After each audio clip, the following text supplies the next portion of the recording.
So welcome to our home. Thank you for coming. We're excited today about. We've been dreaming about this for a little bit. Son of immigrant parents.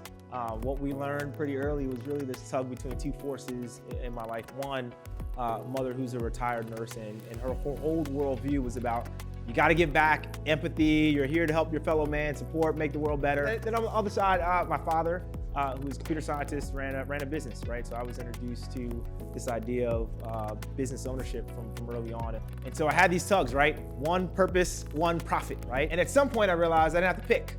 And Fearless really is the culmination of the thesis that you can do both at the same time, right?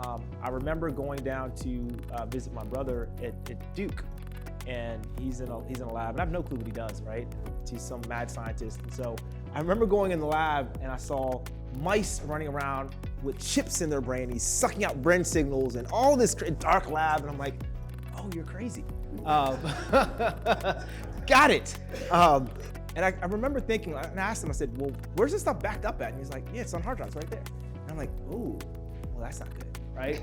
and it really kind of dawned on me there, and it's kind of been this bug that's been in my head ever since, that there's these amazing kind of scientists and researchers that are out there that, you know, if paired with enterprise software companies, can really enhance software in hopes of cures, right? But there's so much to learn, and that's where, for me and him, it came together, that there's this tremendous opportunity to teach scientists the skills that they need before they get in the research lab, before they make the bad decisions, before they burn $500,000 and their lab gets closed or gets tight. They can learn those things early on in the career.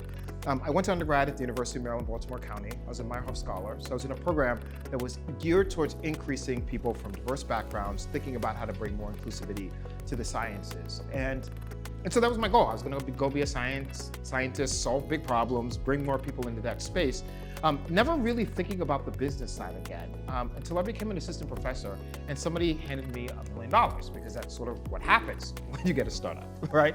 And then I wrote a grant, and somebody, like the government, handed me like $2 million, right? And I'm like, this is crazy, right? Like, I have like money and I don't know what to do with it, and like, what's a budget? And how do you decide who to hire, and like who to fire, and when to fire them? And so what I found myself doing over time was not growing as a scientist, but growing as a business leader. We were thinking about all the intellectual capital, right? So both the need to get better business skills, but also all of the intellectual capital that was being developed right here down the street in Morgan State University and all throughout the Baltimore area. What if we could figure out how to pair that with people with business skills? What if we can bring that together in a way that created an ecosystem that then supported the ecosystem once over again? So we're all really excited to have you here. It's just a remarkable honor and a pleasure for us to be here and to watch this evolve and to help people avoid making the same mistakes that we made so that they can push the next generation even further. So thank you all.